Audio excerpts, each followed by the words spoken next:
The Great Hall of the Galactic Concord was the largest building ever made by any species in the known universe. It floated in the empty space between three ancient stars, and inside it, 12,000 different species gathered to discuss the laws that governed all intelligent life. The ceiling stretched so high that clouds formed inside. The walls were made of living crystal that sang soft music when important decisions were made. Ambassador Zethver stood at the center of this great hall. His body was made of blue crystal that glowed from within, and he had served the Concord for 300 cycles. In all that time, he had welcomed over 200 young species into galactic civilization. He had taught them the laws. He had shown them the benefits of joining the great family of stars. None of them had ever refused Dot until now. "The humans have rejected membership," Zethver announced. His voice carried to every corner of the massive chamber. Again, the reaction was immediate. The Valkyrie delegation, insect-like beings with hard shells and sharp mandibles, clicked their jaws in confusion. The Aphori, creatures who lived inside gas giant planets and looked like living clouds of light, pulsed with colors that meant they did not understand. The Thizari, who had been part of the Concord for over 1,000,000 years, whispered among themselves in voices like wind through leaves. High Arbiter Thesha rose from her seat. She was the oldest being in the chamber, and her body flowed like liquid silver, never holding one shape for long. She had helped write the original charter of the Concord 2,000,000 years ago. No one questioned her wisdom. On what grounds do these humans refuse? She asked. Her voice was calm, but there was something dangerous underneath it. Our charter has stood for 2,000,000 years. It has brought peace to the galaxy. It has ended wars that burned across entire star systems. No species has ever found fault with it. Zethver's crystal body flickered with embarrassment. They object to Article 7, Section 3. A deep silence fell over the chamber. Article 7, Section 3 was one of the oldest parts of the Charter. It said that member worlds could be redistributed for the collective good if the Council voted for it. This meant that if the Concord decided a planet was needed for something important, they could take it from whoever lived there and give it to someone else. It had been used many times throughout history to solve disputes and manage resources. "Show us their response," Thesha commanded. Zethver waved one crystalline limb, and a projection appeared in the center of the chamber. It showed a human female standing in front of a window. Through that window, a beautiful blue and green planet hung in the blackness of space. The human had gray hair and a face marked by many years of life. But her eyes were what caught everyone's attention. They were hard and cold, like stones at the bottom of a frozen river.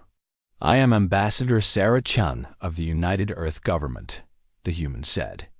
"We have received your invitation to join the Galactic Concord. We have studied your charter carefully.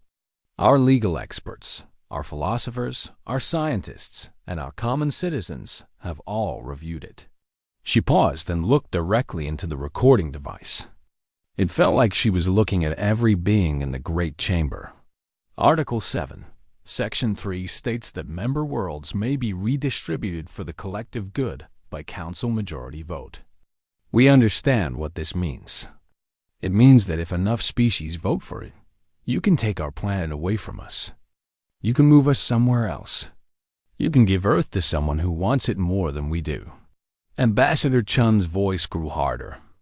"This is not acceptable. Earth is not a bargaining chip to be traded when convenient. Earth is not a resource to be managed by committee. Earth is our home. It is where our species was born. It is where our ancestors lived and died for millions of years before we ever knew other stars existed. Every river, every mountain, every forest on that world holds the memories of our people."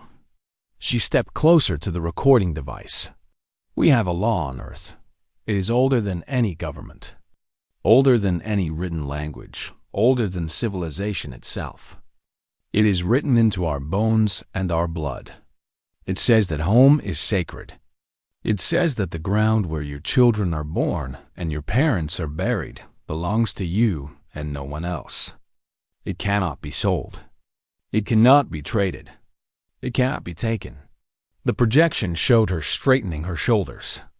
Until Article 7, Section 3 is removed from your charter, humanity will not join the Galactic Concord. We will remain independent. We will defend ourselves.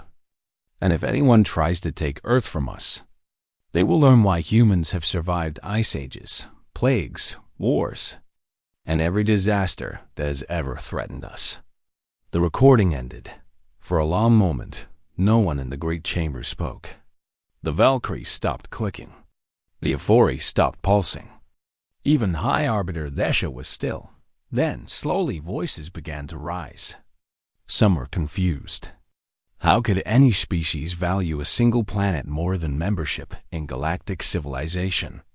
Some were angry. Who were these humans to question a charter that had worked for 2 million years? Some were dismissive. Humans were young and foolish. They would learn. They would change their minds. But in the back of the chamber, in a section reserved for the oldest archives of the Concord, something stirred.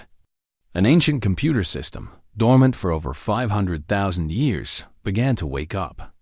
Deep in its memory banks, files that had been sealed and forgotten started to open. These files told stories about other species. Species who had said similar things. Species who had refused to accept that their homeworlds could be taken. Species who had been labeled difficult, primitive, irrational. Species who no longer existed. The computer system began to process these files. It found records of council votes. It found orders for redistribution. It found reports of resistance and the methods used to end that resistance. It found, buried under layers of official language and bureaucratic distance, the truth of what redistribution really meant. One by one, these files were flagged for review. But no one noticed. The great chamber was too busy discussing the strange. Stubborn humans and their unreasonable attachment to a single unremarkable world, far away. On that unremarkable world, Ambassador Sarah Chun stood at her window and watched the stars. She knew the Concord would not change their charter. She knew what that meant. Somewhere out there, someone would eventually decide that Earth was worth taking.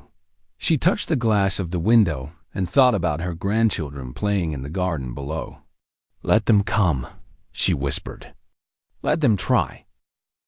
12 years passed after humanity refused to join the Galactic Concord. During those years, humans watched the stars with careful eyes. They built ships. They trained soldiers. They prepared for something they hoped would never come, but knew probably would. The Krethax arrived on a Tuesday morning. They were not members of the Concord. They were what other species called harvesters, creatures who traveled from system to system, taking whatever they wanted from planets that had no protection. Their ships were massive, ugly things covered in drills and claws and processing machinery. They could strip a world down to its core in a matter of months. The Krethax had a simple philosophy. The galaxy was full of resources. Resources existed to be used. If a species was too weak to defend their world, they did not deserve to keep it. This was natural law. This was the way of things. And according to Concord records, Earth was an unclaimed world with no protection. Commander Elena Vasquez saw them first. She was captain of the U.S. Defiance, humanity's first real warship. It was not a beautiful ship. It was built from whatever humans could find, held together with welded plates and emergency repairs and pure stubbornness. Its weapons were outdated by galactic standards. Its shields were barely functional. Its engines made strange noises that the engineers could not explain, but it was theirs. And Elena loved it. "Commander," her sensor officer called out, his voice tight with fear.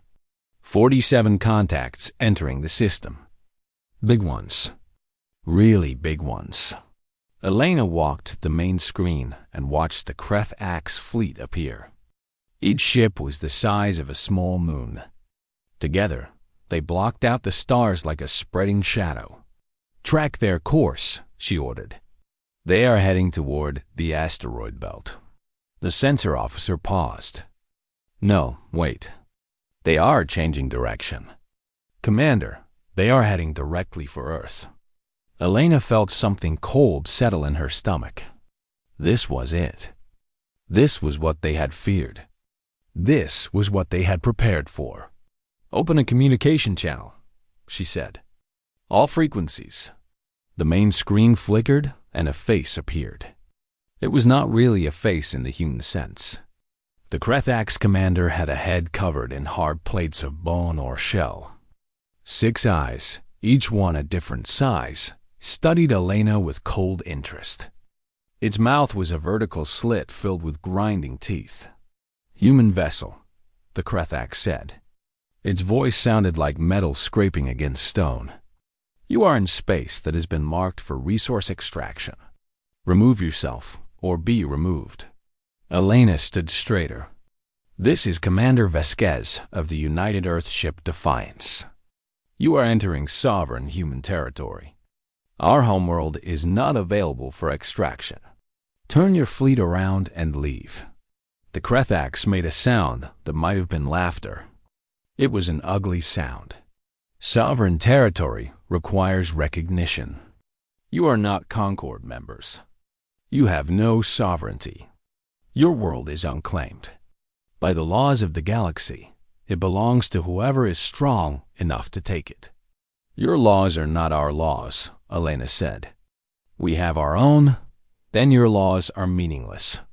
The Kreth-Ax leaned closer to its screen. "I have studied your species, human. I know your military strength. You have 1 warship. We have 47 harvester vessels, each one armed with weapons that could burn your cities from orbit. You cannot stop us. You cannot even slow us down." Elena smiled. It was not a friendly smile. "You have studied our military," she agreed. "But have you studied our history?" The Kreth-Ax tilted its plated head. "We are a species that has never stopped fighting," Elena continued.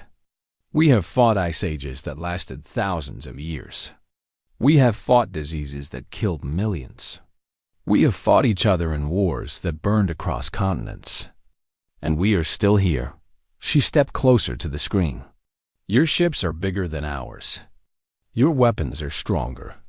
Your technology is older and more advanced. All of this is true. But let me tell you something about humans, Kreth-Ax. We do not calculate our chances before we fight. We do not surrender when the odds are against us. We do not give up because winning seems impossible." Her voice dropped lower. "You are coming to take our home. The place where our children sleep. The place where our parents are buried. The ground that made us who we are. Do you understand what that means? Do you understand what you were asking us to give up?" The Kreth-Ax commander stared at her. "It means," Elena said, "that every single human being on that planet, all 8 billion of us, will fight you. Not because we think we can win, but because losing means losing everything. And humans would rather die standing than live on our knees." She straightened her uniform. "So come, Kreth-Ax. Bring your 47 ships. Bring your weapons that can burn cities. Bring everything you have. But know this, the price you pay for Earth will be higher than you can imagine. And when the galaxy asks what happened here, your survivors will tell them that humans taught them the meaning of home." The Kreth-Ax commander was silent for a long moment. Then it made that grinding laugh again. "Brave words from a doomed species. Your sentiment is noted. Your defiance is recorded. It will not save you." The communication ended. Elena turned to her crew. They were young, most of them. They were scared. But underneath the fear, she saw something else. She saw determination. She saw the same fire that had burned in human hearts since the first ancestor picked up a rock and refused to run from a predator. "Send a signal to Earth," she ordered. "Tell them the Krethaks are coming. Tell them to wake up the reserves. Tell them to arm the satellites. Tell them to get ready for the fight of our lives." She looked out at the stars, at the shadow of the approaching fleet, and tell them that the Defiance will buy them as much time as we can. Her weapons officer looked up at her. "Commander, our weapons cannot penetrate their shields. We cannot win." Elena put her hand on his shoulder. "Son, we are not trying to win. We are trying to make them bleed. We are trying to show them what it costs to threaten our home. And if we die doing it, then we die doing something that matters." She turned back to the screen. "All hands, battle stations. This is not a drill. This is what we were born for." The Defiance moved forward, one small ship against 47 giants, and the battle for Earth began. The first Krethak ship died because of a man named Gerald Thompson. He was 73 years old. He had been a postal worker for 40 years. He had 3 grandchildren and a small garden where he grew tomatoes. 6 months earlier, doctors had told him he had cancer and would not live to see another summer dot when the call went out for volunteers. Gerald was one of the first to answer. They gave him a cargo shuttle. It was an old ship meant for carrying supplies between Earth and the orbital stations. The engineers removed everything that was not necessary and filled the empty space with nuclear weapons. It was not a sophisticated plan. It was not elegant or clever, but it worked. Gerald flew his shuttle directly at the largest Krethak's harvester. The aliens did not bother shooting at him. Why would they? He was one small ship. He was nothing. He was an insect flying toward a giant. Gerald sent one final message to his grandchildren. "Tell them Grandpa loved them. Tell them I went out fighting." Then he hit the button. The explosion tore through the harvester's shields like paper. The ship, larger than most cities on Earth, broke apart in a ball of fire that could be seen from the planet's surface. Debris scattered across thousands of kilometers. First blood belonged to humanity, the Krethaks. Commander stared at the readings in disbelief. One of his ships, gone, destroyed by a primitive explosive delivered by what was essentially a flying truck. This was not possible. This was not how warfare worked. Advanced species did not lose ships to suicide, attacks from farmers and mail carriers. But before the commander could process what had happened, the second attack came. Every satellite humanity had ever put into orbit activated at once. Communications satellites, weather satellites, research stations, even the old ones that had stopped working decades ago. They all came alive and fired concentrated electromagnetic pulses at the Krethak's fleet.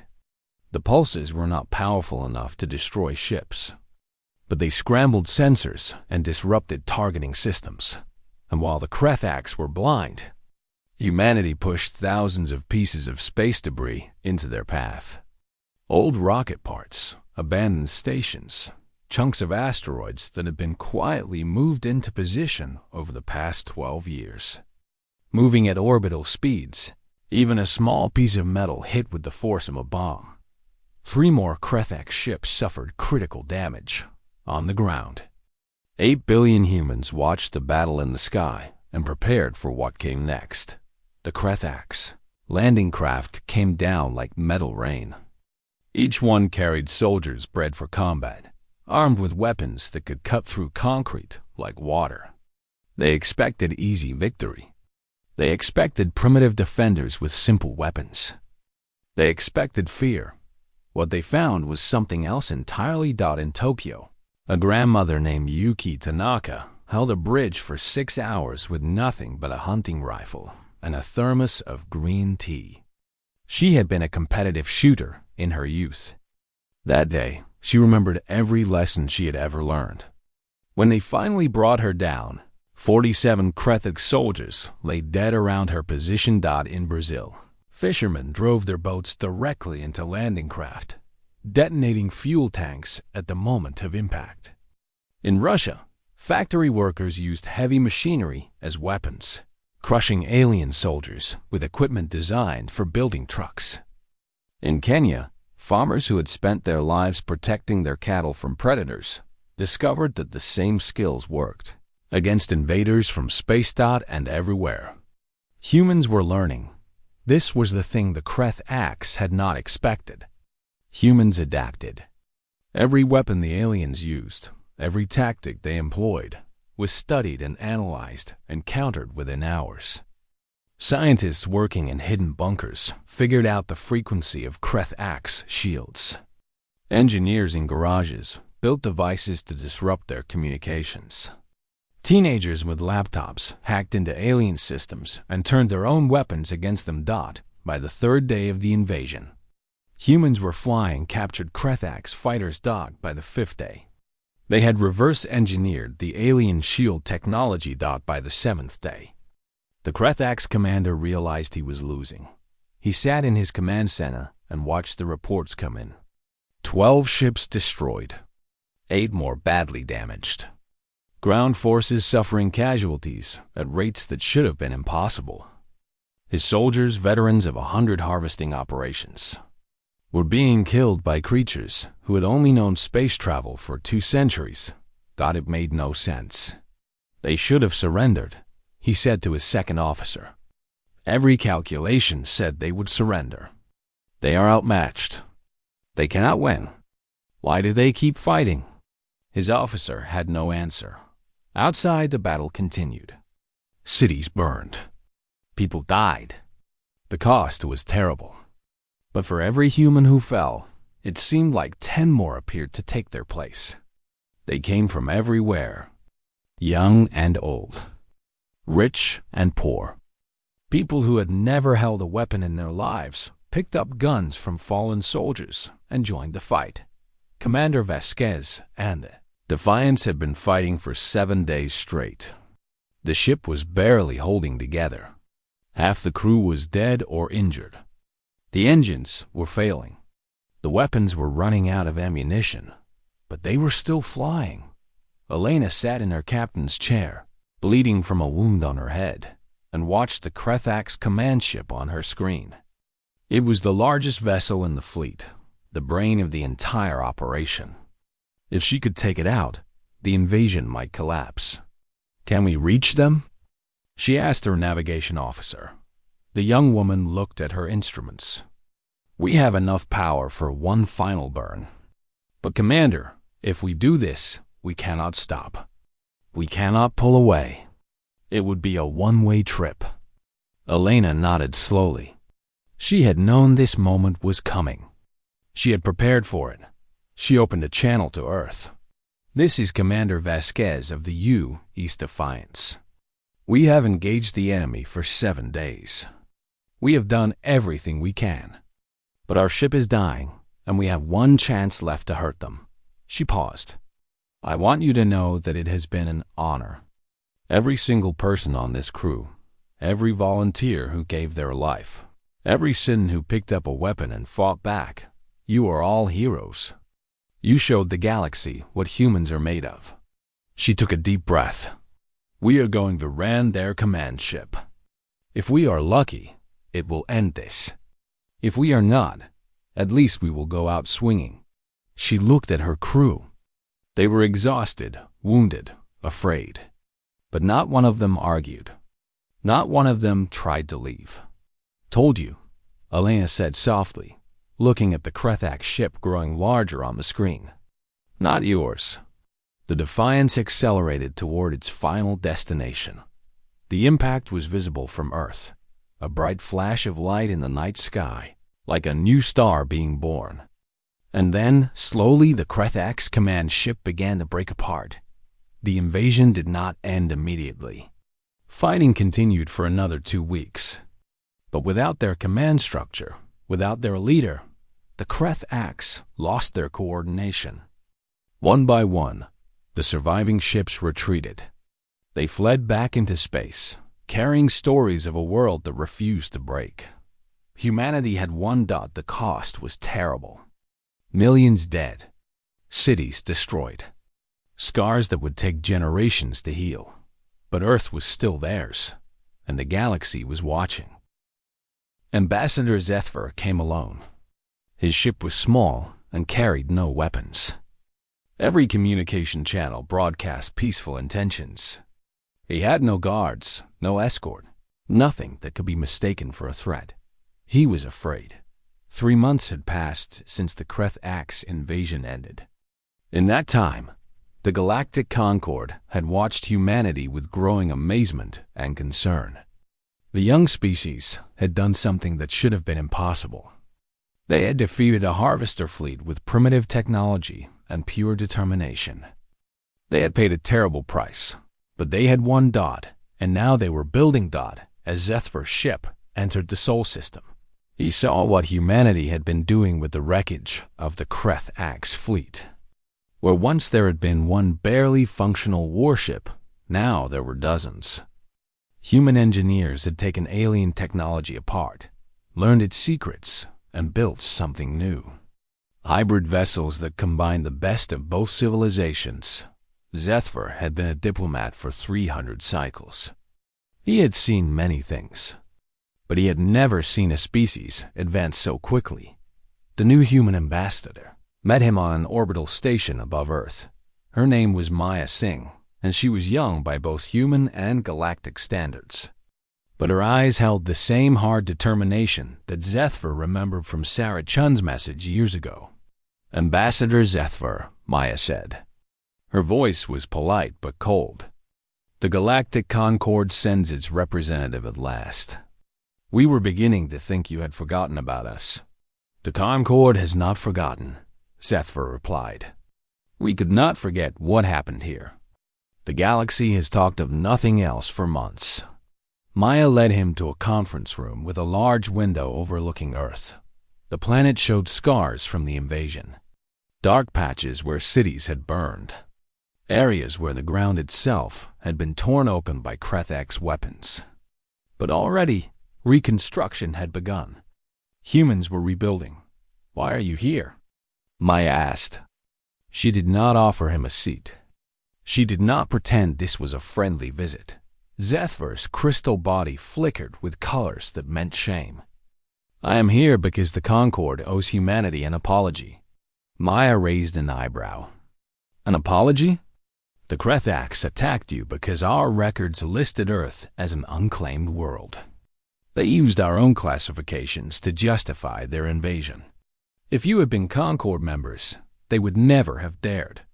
"If we had been Concord members," Maya said quietly, "you could have voted to give our world away whenever you wanted. That was the whole problem. I know." Zethver moved to the window and looked down at the damaged planet below. "After the invasion, I began to investigate. I looked through our oldest archives, records that had been sealed for hundreds of thousands of years. I wanted to understand why your refusal had seemed so strange to us. Why the idea of protecting a homeworld at any cost was so foreign to our thinking." He turned back to face Maya. "What I found disturbed me deeply." Maya waited. "Humans are not the first species to refuse membership because of Article 7. Section 3. Over the 2 million years of Concord history, there have been others. Species who said the same things you said. Species who valued their homeworlds above everything else. Species who refused to accept that their planets could be taken from them." His voice grew heavier. "Those species no longer exist." The room was silent. The records were buried, hidden, classified under security levels that had not been accessed in centuries. But they told a clear story. When a species refused to join and became inconvenient, the Concord found ways to remove them. Sometimes it was redistribution, taking their world and scattering them across the galaxy until their culture died. Sometimes it was more direct. Maya's expression did not change, but her hands tightened into fists at her sides. We told ourselves it was for the greater good, Zethver continued. We told ourselves that these species were primitive, that they did not understand the benefits of galactic civilization, that their attachment to single worlds was irrational and wasteful. We told these lies so many times that we began to believe them. He bowed his head. Humanity has shown us the truth. The law that Commander Vasquez spoke of, the law of home, the idea that some things cannot be traded or surrendered, it is not primitive. It is not irrational. It is something that every species should understand. Something that we understood once, long ago, before we became so advanced that we forgot what it meant to belong somewhere. Maya studied him for a long moment. Pretty words. What does the Concord actually want? Zethva produced a small device and activated it. A document appeared in the air between them, glowing with soft light. This is a proposed amendment to the Galactic Concord Charter. It would be the first change to our founding document in over 1 million years. Maya read the words slowly. Article 1. Amended. No species homeworld may be claimed, occupied, harvested, or redistributed under any circumstances, by any authority, for any reason. A homeworld is sovereign. A homeworld is sacred. A homeworld belongs only to those who were born beneath its star. We are calling it the Terra Doctrine, Zethver said, in honor of the world that could not be taken, in memory of the humans who died defending it. Maya looked up from the document. This is real? The Concord would actually accept this. The vote has already been held. The amendment passed with overwhelming support. What happened here, what your people did, it changed minds across the galaxy. Species that had accepted redistribution as normal for millions of years suddenly remembered what it meant to have a home. They remembered what the Concord made them forget. He moved closer to Maya. We cannot undo the past. We cannot bring back the species we erased. We cannot heal the wounds we caused. But we can make sure it never happens again. We can build a galaxy where every civilization has the right to keep their birthplace, no matter what. Maya was quiet for a long time. She looked out at Earth, at the scars and the rebuilding, at the blue oceans and green continents that humans had fought and died to protect. My grandmother died in the invasion, she finally said. She was a teacher. She had never fired a gun in her life. When the Krethax landed near her school, she grabbed a fire extinguisher and attacked them so her students could escape. Her voice was steady, but there was pain underneath. She did not do that because she thought she could win. She did it because those children were in her care. Because that school was her place. Because some things matter more than survival. She turned to face Zethver.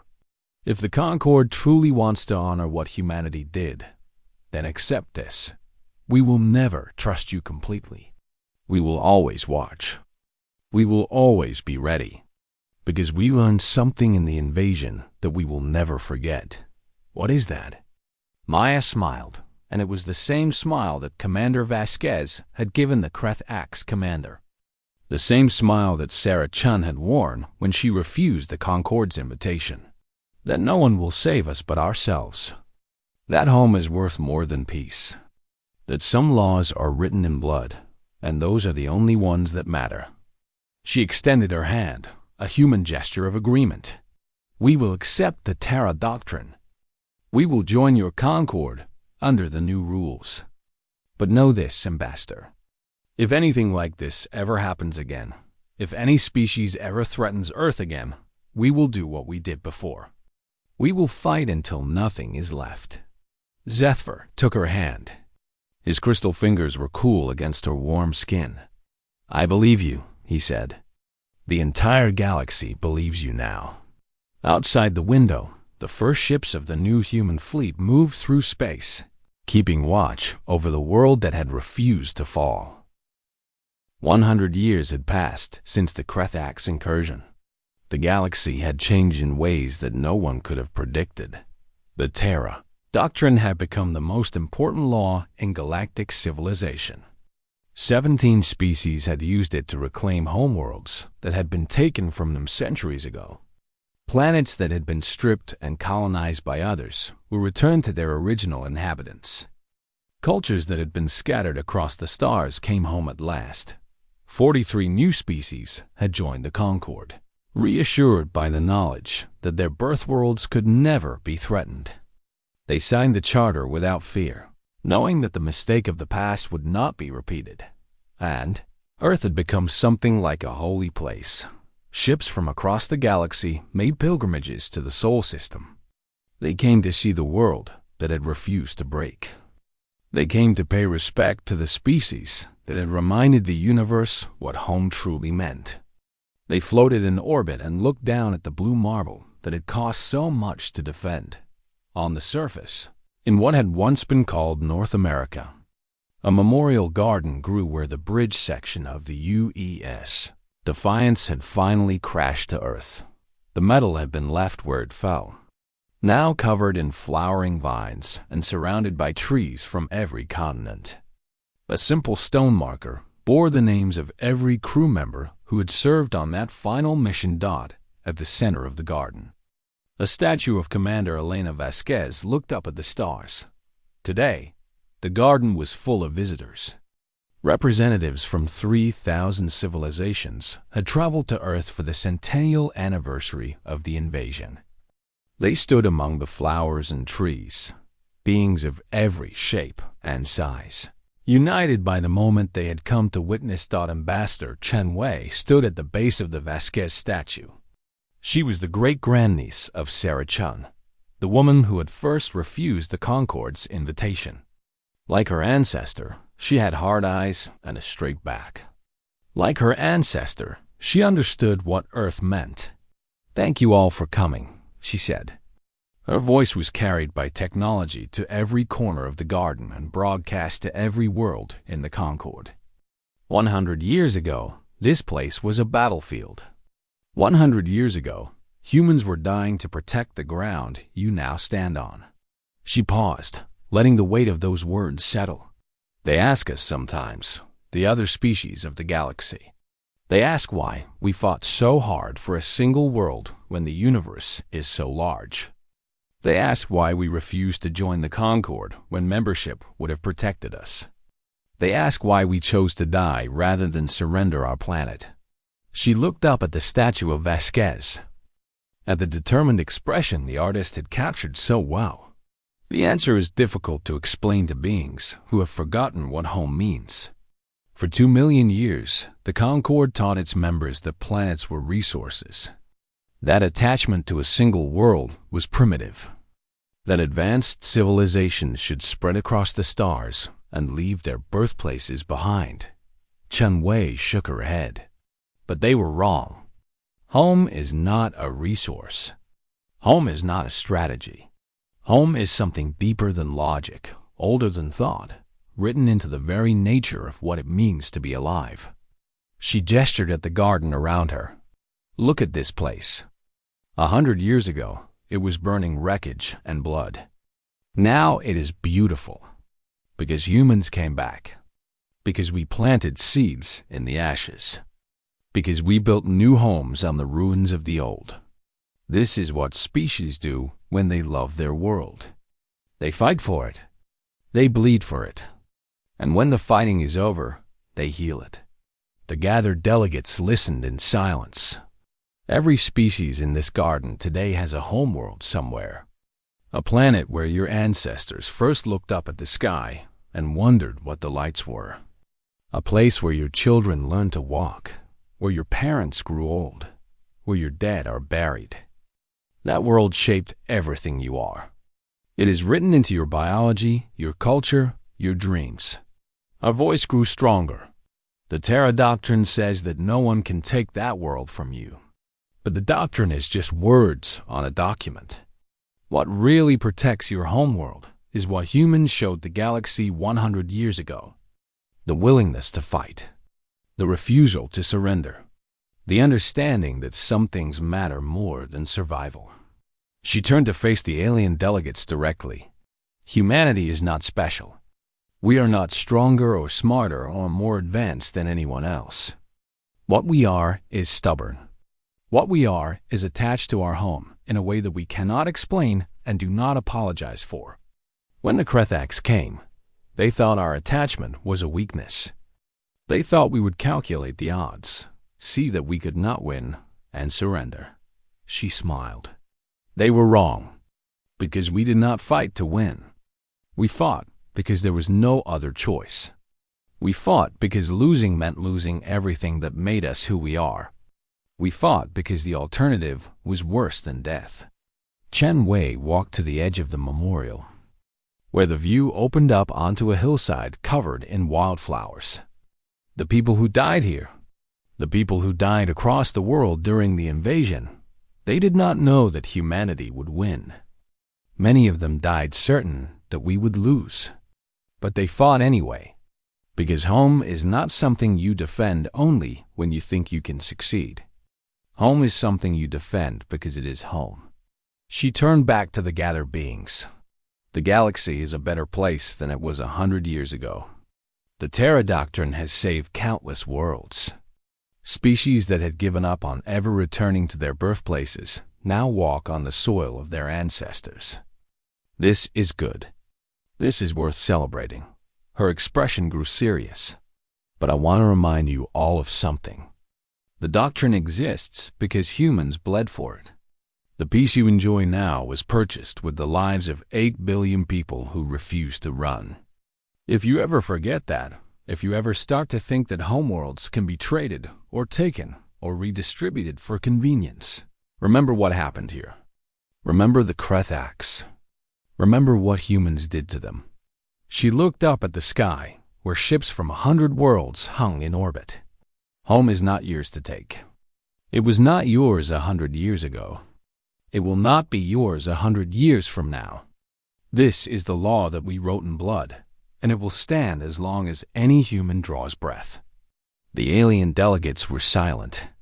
Many of them bowed or made gestures of respect according to their various customs. They had come to Earth expecting ceremony and speeches. What they received was a reminder of what their civilization had almost forgotten. As the sun began to set, painting the sky in gold and red, Ambassador Chen Wei stood alone at the base of the Vasquez statue. The delegates had departed to their ships. The garden was quiet. "We did it, Commander," she said softly to the statue. "We changed the galaxy. Your sacrifice meant something." A breeze moved through the memorial, stirring the flowers, carrying the scent of a world that was still alive. Chen Wei thought about her great-great-aunt Sarah, who had first said no to the Concorde. She thought about Elena Vasquez, who had rammed her dying ship into an enemy command vessel. She thought about Gerald Thompson, the postal worker who had flown a nuclear bomb into an alien harvester. She thought about Yuki Tanaka, the grandmother with the hunting rifle. She thought about all the billions who had fought and died for this ground. "Thank you," she whispered. "All of you. Thank you." Above the garden, the stars came out one by one. The same stars that humans had watched for 1,000,000 years. The same stars that their descendants would watch for 1,000,000 more. Earth turned beneath the endless sky, blue and green and precious beyond measure. Home. Forever.